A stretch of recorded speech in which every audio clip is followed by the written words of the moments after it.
कि तुम्हारी हर तकलीफों का मैं मुकम्मल जवाब हूँ। कभी वक्त मिले तो मुझे पढ़ना मैं भारत का संविधान।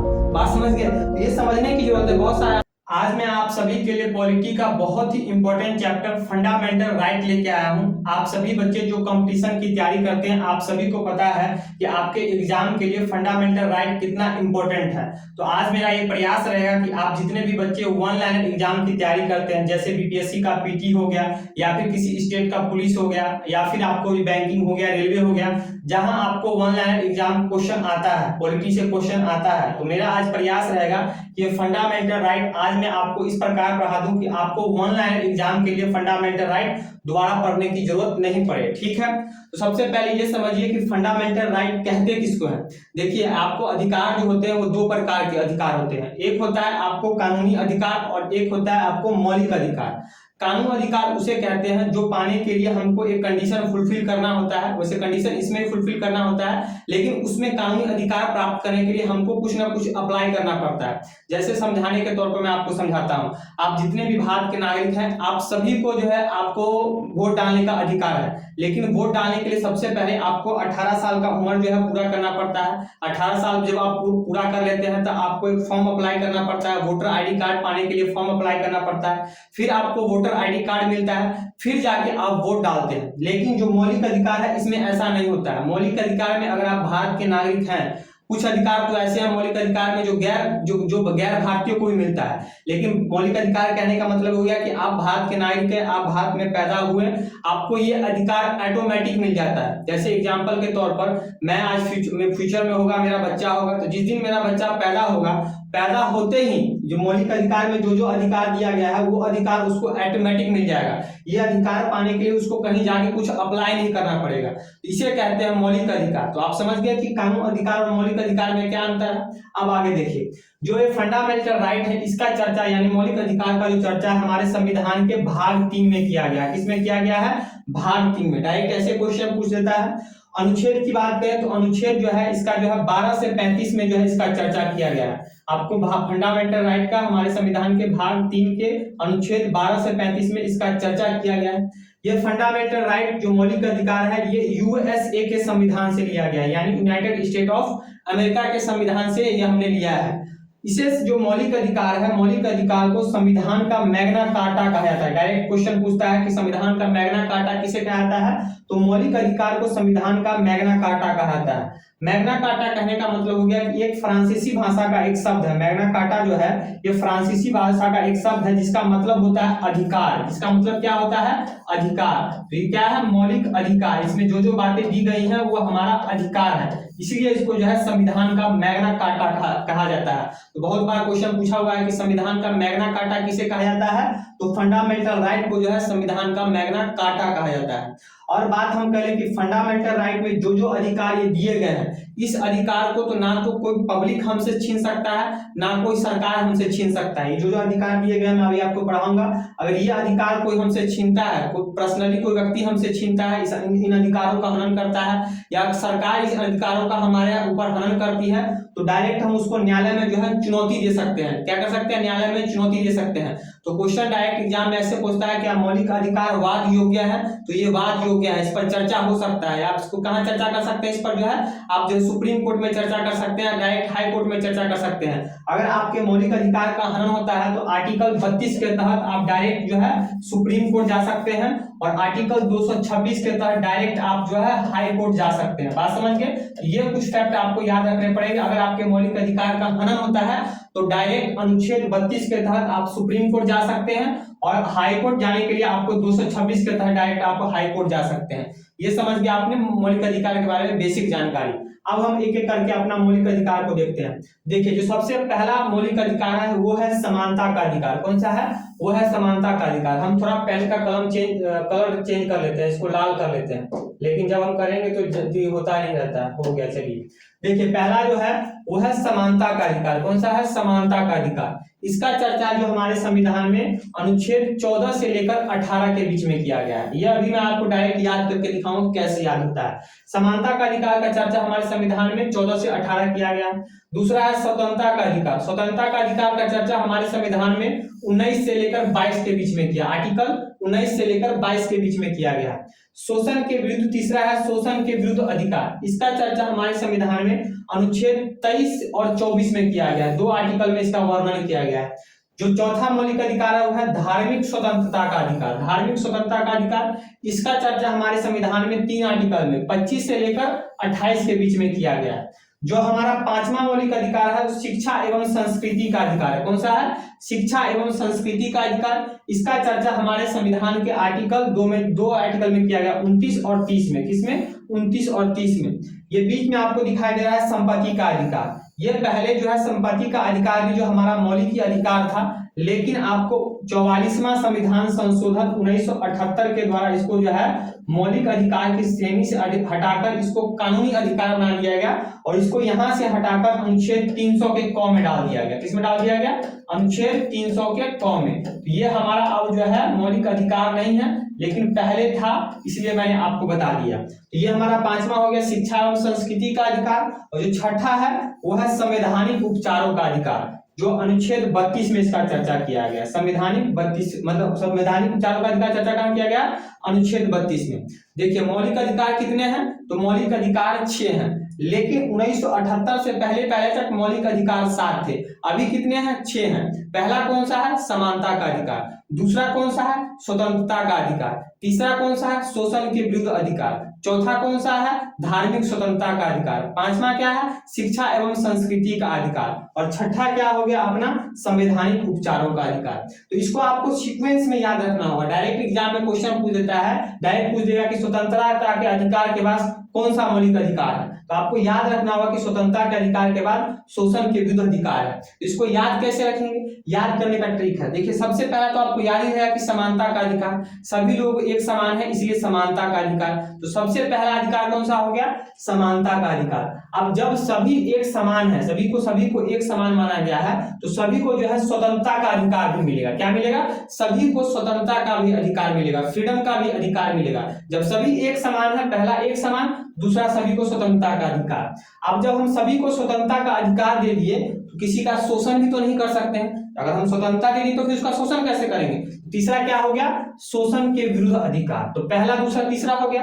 अब जब हम शोषण के विरुद्ध अधिकार दे दिए, हमने स्वतंत्रता का अधिकार दे दिया, तो शोषण के बाद हम दे देंगे धार्मिक स्वतंत्रता का अधिकार। सबको जो अपने अपने धर्म के अनुसार रीति रिवाज मानने का अधिकार दे देंगे। ये हो गया धार्मिक स्वतंत्रता का अधिकार। अब जब हम किसी सबको धार्मिक स्वतंत्रता का अधिकार दे दिए तो सबको हम शिक्षा एवं संस्कृति का भी अधिकार दे देंगे कि भैया लो तुमको धर्म का भी अधिकार है, तुम जो अपना रामायण पढ़ना है, गीता पढ़ना है, कुरान पढ़ना है, बाइबल जो भी पढ़ना है सब पढ़ते रहो। तो उसके साथ हमको जो है शिक्षा एवं संस्कृति का अधिकार मिल गया। जब हम ये सभी अधिकार हमको मिल गया तो इस अधिकार का अगर उल्लंघन होगा, ये हमारा कोई हनन करेगा, तो कोई ना कोई डॉक्टर तो होना चाहिए जो डॉक्टर इसको हमको दोबारा छीन के दे, हमारे जो छीन रहा उसके ऊपर अंकुश लगाए। तो लास्ट हो गया अपना संवैधानिक उपचारों का अधिकार। संवैधानिक उपचारों का अधिकार, उपचारों का अधिकार, इसका चर्चा क्या है? संविधान आर्टिकल के 32 में इसका चर्चा है। तो ये आपको याद करना है, इस सीक्वेंस में आराम से याद हो जाएगा। पहले समानता दे दिए, समानता का अधिकार। दूसरा हमने सबको स्वतंत्रता दे दिया। जब स्वतंत्रता दे दिया, तीसरा हम उसको शोषण नहीं कर सकते, शोषण के विरुद्ध अधिकार। चौथा जो हम धार्मिक स्वतंत्रता का अधिकार। 5वां शिक्षा एवं संस्कृति का अधिकार। और छठा हो गया संवैधानिक उपचारों का अधिकार। और बीच में जो संपत्ति का अधिकार था, इसको जो है 44वां संविधान संशोधन 1978 के द्वारा अनुच्छेद 300 के क में डाल दिया गया। क्यों हटा दिया गया इसको? जब हम लोग पढ़ाएंगे, इस पर आएंगे, आर्टिकल 31 में आएंगे, उस समय बताएंगे। ये आपने सीक्वेंस याद कर लिया। आज हम जो है सिर्फ और सिर्फ समानता के अधिकार को कंप्लीट करेंगे, ताकि पढ़ने में जो है इंटरेस्ट जगा रहे और याद जो है आसानी से हो जाए। एक एक करके आज हम पहले समानता का अधिकार यानी आर्टिकल 14 से लेकर 18 के बीच में आज जो है हम कंप्लीट करते हैं। ठीक है, यह हो गया हमारा पहला है। हाँ, तो पहला यहाँ पर ये समझिए। अब मैंने आपको बताया था शुरू में कि जो भाग 3 है, इसका चर्चा जो है फंडामेंटल राइट की चर्चा जो है 12 से लेकर 35 के बीच में किया गया, 12 से लेकर 35 के बीच में। लेकिन जब हम यहाँ पर अधिकार की बात आते हैं, जब हम अपना मौलिक अधिकार देख रहे हैं, तो स्टार्ट कहाँ से हो रहा है? पहला अधिकार जो है समानता का अधिकार 14 से 18 के बीच में स्टार्ट हो रहा है। लेकिन हमने बोला कहाँ से चर्चा किया गया है? 12 से लेकर 32 के बीच में, है ना, या 12 से 35 के बीच में। तो अभी हम जो है 12 और 13 देखते हैं, क्योंकि यहाँ 14 देखिए, यहाँ मैंने आपको बताया 12 से 35 के बीच में चर्चा किया गया, लेकिन स्टार्ट कहाँ से हो रहा है? 14 से। तो 12 और 13 को समझिए पहले, 12 और 13 को, 12 और 13 क्या कहता है देखिए, आओ ना भाई, 12 देखिए, देखिए आर्टिकल 12, आर्टिकल 12 में जो है वो राज्य की परिभाषा है, राज्य को परिभाषित किया गया है कि राज्य को परिभाषा दी गई है कि राज्य कौन कौन है। जैसे कि अपना सेंट्रल गवर्नमेंट हो गया, जैसे कि सेंट्रल गवर्नमेंट हो गया, उसके बाद आपको जो है स्टेट गवर्नमेंट हो गया, जो हमारा स्टेट गवर्नमेंट है, उसके बाद हमारा जो लोकल गवर्नमेंट है, जैसे कि आपको जो है नगर पंचायत हो गया, नगर पालिका हो गया। उसके मतलब इसमें कहने का मतलब है कि आर्टिकल 12 में जो राज्य हैं, जो किसी न किसी प्रकार का कानून बनाते हैं, उसको हम लोग राज्य कहते हैं। तो इसमें आपको पहले राज्य को परिभाषित कर दिया गया है कि भैया आप लोग राज्य हैं। जैसे कानून कौन कौन बनाते हैं, जैसे कि आप सभी को पता है रेलवे भी एक प्रकार का कानून बनाता है अपने लिए कि ऐसे अगर आप कुछ करते हैं, रेलवे में कूड़ा फेंकते हैं तो आपको इतने रुपए का जो है जुर्माना दे सकता है, पटरी को पार करते हैं तो 500 देना पड़ेगा। जैसे इलेक्ट्रिक बोर्ड है, इलेक्ट्रिक बोर्ड भी आपको कुछ ना कुछ जो है कानून बनाती है कि लेट फी फाइन कीजिएगा तो आपको इतना जुर्माना देना पड़ेगा। जैसे कि एलआईसी हो गया, एलआईसी भी जो कुछ ना कुछ नियम कानून बनाती है। जैसे ओएनजीसी हो गया, ये भी जो है अपने लिए जो कुछ ना कुछ लोगों के लिए जो है कानून का निर्माण करती है। तो जो भी किसी ना किसी प्रकार के जनता के लिए कानून का निर्माण करती है, उस वो एक प्रकार का राज्य, वो एक प्रकार का स्टेट है। तो आर्टिकल 12 में सबसे पहले राज्य को परिभाषित कर दिया गया, राज्य की परिभाषा दी गई है। बोला गया कि आप जितने भी राज्य हैं जो आप किसी ना किसी प्रकार का कानून का निर्माण करते हैं, तो आपको याद रखना है कि भैया आप जब अपना कोई कानून का निर्माण करो, लोगों के लिए कोई कानून का निर्माण करो, तो उस कानून से जो इनको फंडामेंटल राइट मिला हुआ है, इस फंडामेंटल राइट का उल्लंघन नहीं होना चाहिए। अगर कोई कानून का निर्माण करते हो, अगर आप उस कानून के तहत इन मौलिक अधिकार का उल्लंघन होता है, तो फिर आप जो स्टेट है हम उसका उल्लंघन कर देंगे। कौन उल्लंघन कर देगा? सुप्रीम कोर्ट या फिर हाई कोर्ट। बात समझ गया? ये आपको आर्टिकल 12 में सबसे पहले राज्य को परिभाषित किया है। तो एग्जाम में क्वेश्चन पूछा है किस आर्टिकल में राज्य को परिभाषित किया गया है मौलिक अधिकार से रिलेटेड, तो आपको याद रखना आर्टिकल 12 में राज्य को परिभाषित किया गया। अब देखिए आर्टिकल 13, इसमें आपको दो शब्द समझना पड़ेगा, दो वर्ड समझना पड़ेगा। एक है अल्पीकरण और एक है असंगत। अल्पीकरण और एक है असंगत। अल्पीकरण कहने का मतलब ये हो गया, असंगत। अल्पीकरण कहने का मतलब हो गया छोटा। इसमें यह कहा गया है कि सरकार जो है अगर ऐसे कोई कानून या संसद हो या विधानमंडल हो, कोई ऐसा कानून बनाती है जो मौलिक अधिकार का अल्पीकरण करती है, यानी मौलिक अधिकार को छोटा करती है, या फिर मौलिक अधिकार से असंगत है या मौलिक अधिकार से मैच नहीं खाती है, तो वो कानून ऑटोमेटिक जो है इलीगल घोषित हो जाएगा, वो वैध होगा ही नहीं। डायरेक्ट आर्टिकल 13 में लिख दिया गया है कि भैया संसद हो, विधानमंडल हो या राज्य कुछ भी हो जो कानून का निर्माण करती है, वो कानून अगर मौलिक अधिकार को छोटा करती है या अल्पीकरण करती है या फिर मौलिक अधिकार से मैच नहीं खाती है, तो वो कानून ऑटोमेटिक इलीगल घोषित कर दिया जाएगा। बात समझ गए? ये आर्टिकल 13 कहता है। आर्टिकल 13 ये भी कहता है कि आपको संविधान लागू होने से पूर्व या संविधान लागू होने के बाद जितने भी कानून ऐसे कानून हैं जो आपको मौलिक अधिकार का उल्लंघन करती है या मौलिक अधिकार से मैच नहीं खाती है, तो वो कानून ऑटोमेटिक जो है इलीगल है। बताइए आर्टिकल 13 इतना बड़ा आर्टिकल है, ये आर्टिकल आपको लग रहा होगा यहाँ पे अल्पीकरण असंगत बस समझ लीजिएगा, बस इतना ही बात यही है। ये आर्टिकल बहुत बड़ा आर्टिकल है। इसी के तहत सुप्रीम कोर्ट जो है मान के चलिए अब हमको मौलिक अधिकार मिला हुआ है, आर्टिकल 19 के तहत हमको मौलिक अधिकार है बोलने का, गाने का, नाचने का, घूमने का, फिरने का।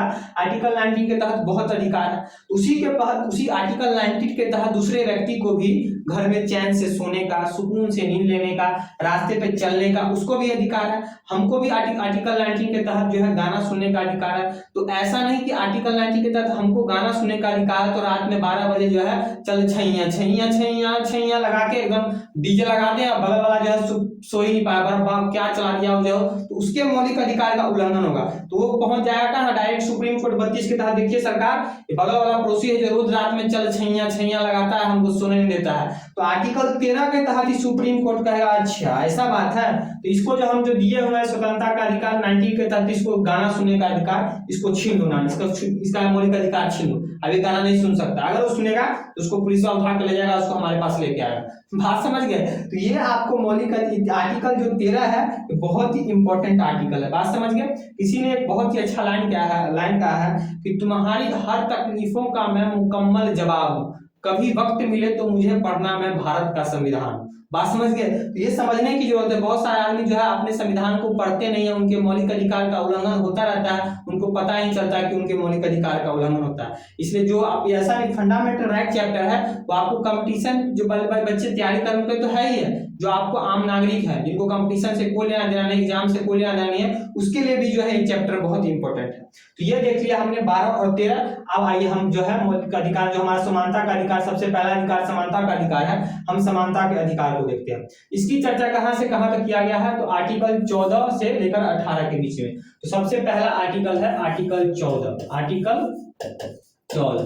आर्टिकल 14 को देखिए, इसमें जो है दो लाइन कही गई, दो बातें कही गई। एक है कानून के समक्ष समानता। पहला लाइन को समझिए, कानून के समक्ष समानता, कानून के समक्ष समानता, कानून के समक्ष समानता। इस लाइन को जो है आपको यूएसए के संविधान से लिया गया। डायरेक्ट सुनिए, इस बात को कहां से लिया गया है? यूनाइटेड स्टेट ऑफ अमेरिका के संविधान से लिया गया। कहने का मतलब कानून के समक्ष समानता, कानून के नजर में सभी समान है, यानी कानून के नजर में सभी समान है। कोई बड़ा है, कोई छोटा है, कोई हिंदू है, कोई मुस्लिम है, कोई सिख है, कोई ईसाई है, कोई गरीब है, कोई अमीर है, जो सब है उस कानून के नजर में सभी समान है। कानून के समक्ष समानता, कानून से ऊपर कोई नहीं है, कानून के नजर में सब समान है। पहला लाइन ये। दूसरा जो लाइन ये कहता है कि कानून का समान संरक्षण, कानून का समान संरक्षण, कानून का समान संरक्षण। इस आर्टिकल को आप ध्यान समझिएगा, बहुत सारे बच्चे इसमें कंफ्यूजन करते हैं। कानून का समान संरक्षण, कानून का समान संरक्षण कहने का मतलब हो गया कि कानून जो है एक समान परिस्थिति में सभी व्यक्तियों के साथ एक जैसा व्यवहार करेगी। कहने का मतलब ये हो गया, मान के चलिए हमने किसी अपनी गाड़ी से किसी व्यक्ति को ठोकर मार दिया, सामने वाला व्यक्ति हमारी गाड़ी से ठोकर लगने के कारण वो मर गया, उसकी मृत्यु हो गई। तो हमको न्यायालय ने क्या किया? हमको न्यायालय ने, सुप्रीम कोर्ट ने, हाई कोर्ट ने, किसी ने जो है उस व्यक्ति को मारने के जुर्म में हमको 5 साल का सजा दे दिया, 5 साल का जेल दे दिया, 5 साल का कारावास दे दिया। अब मान के दूसरा व्यक्ति एक है मुकेश अंबानी, वो मुकेश अंबानी ने भी अपनी गाड़ी चला रहा था और अपनी गाड़ी से किसी व्यक्ति को ठोकर मार के उस व्यक्ति को मार दिया। अब जब उसका जब सुनवाई हुआ हाई कोर्ट, सुप्रीम कोर्ट में, तो कानून ने उसको क्या किया? 5 साल का सजा नहीं दिया, उसको बोला कि नहीं, आपको जो हम क्या करते हैं, बस आप जो है हमारे जो है भारत सरकार को 5 लाख रुपया दे दीजिए, आपको किसी प्रकार का कोई सजा नहीं मिलेगा। 5 लाख रुपया और आप 2 महीना अंदर जेल में रहिए, आपको जो है बस इतना ही सजा मिलता है। तो ये क्या हो जाए? कानून का समान संरक्षण, एक समान परिस्थिति। यानी हमने भी वही किया, हमने भी गाड़ी से किसी को ठोकर मारा था तो मर गया, अंबानी ने भी किसी को गाड़ी से ठोकर मारा तो मर गया, लेकिन हमको सजा, हम गरीब थे तो हमको 5 साल का सजा मिला। वो पैसा वाला आदमी है तो उसको क्या हुआ? उसको उतना सजा नहीं मिला, उसको क्या मिला? बस 5 लाख रुपया दे दो और 2 महीना का जेल हुआ। तो क्या हुआ कि एक समान परिस्थिति में कानून का समान संरक्षण नहीं हुआ। इसी चीज को ये बात रोकता है आर्टिकल 14। ये कहता है कि एक समान परिस्थिति में कानून का एक समान संरक्षण होना चाहिए सभी व्यक्तियों के साथ। अगर किसी ने हमने भी ठोकर मारा, हमको 5 साल की सजा मिली, अगर वैसे ही कंडीशन में किसी दूसरे व्यक्ति ने किसी को ठोकर मारा और मर गया तो उसको भी वही सजा मिलना चाहिए जो हमको सजा मिला है। बात समझिए। इसीलिए सुप्रीम कोर्ट, हाई कोर्ट अगर कोई सजा सुनाती है तो उसको क्या करती है? लिख लेती है अपने पन्नों में, उसको सजा के रखती है, ताकि फ्यूचर में अगर कोई ऐसा केस आए जो हमारे पहले जैसे केस से मिलता है तो फिर वो पन्ना खोल के देखती है, उसमें इसको ये सजा दिए थे तो इसके भी यही सजा देंगे। ये कहता है आर्टिकल 14, क्या कहता है? कानून के समक्ष समानता और कानून का समान संरक्षण। ये आपको जो है, ये जो है यूके से लिया गया है। पहला जो है कानून के समक्ष समानता जो है यूके से लिया गया, यूनाइटेड किंगडम से, और कानून का जो समान संरक्षण है ये यूएसए से लिया गया, यूनाइटेड स्टेट ऑफ अमेरिका के संविधान से लिया था। अब ये हो गया। अब नेक्स्ट आर्टिकल कौन सा है? आर्टिकल 15। आर्टिकल 15 ये कहता है, आर्टिकल 15 ये कहता है कि आपको सरकार हो या पब्लिक हो, सरकार हो यानी आपको सरकार हो या पब्लिक हो, सरकार हो या पब्लिक हो, किसी भी नागरिक के साथ धर्म जाति वंश लिंग जन्म स्थान इसके अनुसार से जो है किसी प्रकार का भेदभाव नहीं करेगा। आर्टिकल 15 क्या कहता है कि सरकार हो या आम पब्लिक हो, किसी व्यक्ति के साथ धर्म जाति वंश लिंग जन्म स्थान के अनुसार किसी प्रकार का कोई भेदभाव नहीं करेगी। मान के चलिए सरकार है, इसी आर्टिकल के तहत मान के चलिए सरकार जो है, कोई सरकार जो है आप कहीं पर कुआं बनवाती है, सरकारी कुआं बन गया। अब वो कुआं बनने के बाद ऐसा नहीं कि हम लोग वहां के आम पब्लिक है कि नहीं, ये कुआं जो है सिर्फ जो है उच्च वर्ग के लोगों के लिए, यहाँ पर निम्न वर्ग के लोग इस कुआं का इस्तेमाल नहीं कर सकते हैं, या फिर इस कुआं का इस्तेमाल सिर्फ जो है हिंदू कर सकते हैं, मुसलमान नहीं कर सकते हैं। तो ऐसा नहीं होगा। यही क्या है, धर्म के आधार या फिर जाति के आधार पर या फिर वंश के आधार पर या फिर लिंग के आधार पर या फिर जन्म स्थान के आधार पर किसी प्रकार का कोई भेदभाव नहीं हो सकता है। लेकिन आपको लोगों की भलाई के लिए भेदभाव हो सकता है, जैसे महिलाओं के आधार पर। देख सकते हैं पहले तो कहा गया कि धर्म जाति लिंग वंश के आधार पर भेदभाव नहीं होगा, लेकिन आपने देखा होगा जो भी लोक निकाय का चुनाव होता है उसमें महिलाओं को जो है विशेष आरक्षण दिया गया। अभी संसद और विधानमंडल में जो है महिलाओं को विशेष आरक्षण दिया गया सीट पर। आपको जो है जो भी निम्न वर्ग के लोग हैं उनको जो है मुख्य समाज की मुख्य धारा में लाने के लिए उन लोगों को भी जो आरक्षण दिया गया है। यहाँ आप देख सकते हैं कि धर्म जाति, यहाँ पर आप देखिए आरक्षण जो है जाति के अनुसार जो आरक्षण मिला है, लिंग के अनुसार भी जो है भेदभाव किया जा रहा है, महिलाओं को जो है विशेष छूट दिया जा रहा है। तो क्यों दिया जा रहा है? उनके भलाई के लिए, ताकि महिलाएं भी जो है बढ़ चढ़कर जो है समाज की मुख्य धारा में हिस्सा ले, जो पिछड़े वर्ग के लोग हैं वो भी जो है समाज की मुख्य धारा का भाग बन सके, इसीलिए जो है ये भेदभाव किया जा सकता है। बात समझ गए? ये हो गया हमारा आर्टिकल 15। आप देखिए आर्टिकल 16। आर्टिकल 16 क्या कहता है? लोक नियोजन में समानता। लोक नियोजन में समानता। लोक नियोजन समानता कहने का मतलब ये हो गया, इसमें ये कहा गया है कि सरकार जितने भी सार्वजनिक पद है, सार्वजनिक पद निकालती है, उस सार्वजनिक पद पर यानी कोई वैकेंसी निकालती है, उस वैकेंसी में आपको धर्म जाति वंश लिंग जन्म वंश जाति के आधार पर किसी प्रकार का कोई भेदभाव नहीं करेगी। क्या करेगी? नहीं करेगी। लेकिन बात समझिए, यहाँ भी जो है भेदभाव हो जाता है। पहले क्या कहा गया है? जो सरकार है वो लोक नियोजन में समानता रखेगी, यानी किसी प्रकार का कोई वैकेंसी निकलता है, सार्वजनिक पद निकलता है, उसमें आपको जाति वंश लिंग जन्म स्थान पर जो है किसी प्रकार का भेदभाव नहीं करेगी। लेकिन यहाँ क्या हो रहा है? भेदभाव यहाँ भी हो जाता है। जैसे आपने देखा होगा कि जब कोई जैसे कि मान के चलिए आर्मी का फॉर्म निकलता है, एग्जाम्पल में हम लेते हैं आर्मी का जब फॉर्म निकलता है तो उस आर्मी के फॉर्म में कई प्रकार का पोस्ट होता है। एक पोस्ट होता है जीडी को कहते हैं जनरल ड्यूटी। इस जनरल ड्यूटी में जो उत्तर भारत के लोग हैं, बिहार हो गया, उत्तर प्रदेश हो गया, झारखंड हो गया, जो व्यक्ति हैं, इन व्यक्ति को जीडी का फॉर्म भरने के लिए उनका हाइट जो है 169 सेंटीमीटर होना चाहिए। लेकिन वहीं जो आपको नॉर्थ ईस्ट राज्य है, जैसे असम हो गया, मेघालय हो गया, मिजोरम हो गया, त्रिपुरा हो गया, वहां के युवाओं को, जो लड़के हैं वहां के युवाओं को मात्र इस जीडी का फॉर्म भरने के लिए 165 सेंटीमीटर हाइट होना चाहिए। कितना?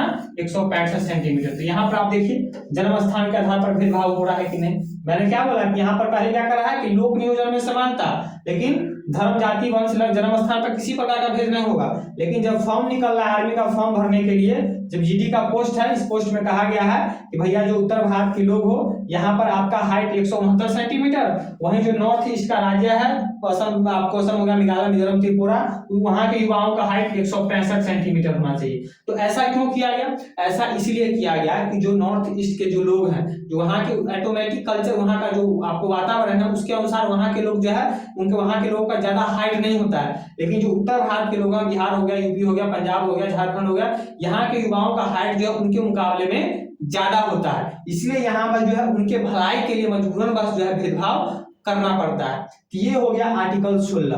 आप देखिए आर्टिकल 17। आर्टिकल 17 क्या कहता है? आर्टिकल 17 ये कहता है कि अस्पृश्यता का अंत, अस्पृश्यता का उन्मूलन। देखिए राइटिंग में कुछ गड़बड़ हो जाए तो मत कहिएगा, हमारा राइटिंग बहुत गड़बड़। अस्पृश्यता का उन्मूलन, अस्पृश्यता का उन्मूलन यानी अंत। इसमें यह कहा गया है कि आर्टिकल 17 के तहत जो अस्पृश्यता है, जो अस्पृश्यता कहने का मतलब हो गया छुआछूत, जो छुआछूत को जो है अनलीगल घोषित किया गया है। आर्टिकल 17 के साथ क्या है गया है? छुआछूत को जो है अनलीगल माना गया है। अगर आप किसी से वैसे इसको जो है 1955 में जो है कानून बना के जो है 1955 में इसको जो है कानून बना दिया गया था कि अगर आप किसी व्यक्ति के साथ छुआछूत करते हो तो आपको जो है सजा मिल सकती है। वैसे आप देखा जाए तो समाज में जो है बहुत हद तक जो है खत्म हो चुका है। पहले था आपको जब आपको संविधान लागू होने से पहले पहले तक, आजादी से पहले तक जो है वैदिक काल सब जो उस समय था ये छुआछूत वाला व्यवस्था था, लेकिन अब जो है बेसिकली जो है छुआछूत जो है खत्म हो चुका है। तो आर्टिकल 17 के साथ क्या किया गया, छुआछूत को जो है इलीगल घोषित किया गया है। ठीक है, अब नेक्स्ट है आर्टिकल 18। आर्टिकल 18 के तहत जो है आपको उपाधियों का अंत किया गया है। उपाधियों का अंत, उपाधियों कहने का मतलब ये हो गया कि जो पहले जो हमारा समाज था, उपाधियों का अंत, पहले के समाज में जो है जो उच्च वर्ग के लोग थे, जो पढ़े लिखे लोग थे, जो पैसे वाले लोग थे, वो विशेष प्रकार की जो है टाइटल लगाते थे, अपने नाम के पीछे जो है टाइटल लगाते थे। जैसे कि सर हो गया, सर एक प्रकार का टाइटल लगाते थे। आपको जो है महाराजा हो गया, महाराजा धिराज नाम का जो है उपाधि लगाते थे।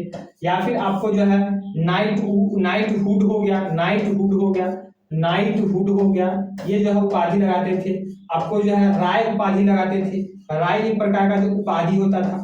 तो पहले जो है क्या था कि हमारे समाज में जो उच्च तबके के लोग थे, जो पढ़े लिखे लोग थे, जो विद्वान लोग थे, जो पैसे वाले लोग थे, वो अपने नाम के पीछे एक टाइटल लगाते थे। समाज में अपने आप को बड़ा दिखाने के लिए अपने नाम के पीछे जो है एक टाइटल लगाते थे। इसीलिए जब हमारा संविधान बना तो आर्टिकल 18 के तहत कहा गया कि हम भाई सब समाज के सभी लोग एक समान हैं, इसलिए किसी प्रकार का उपाधि नहीं होगा।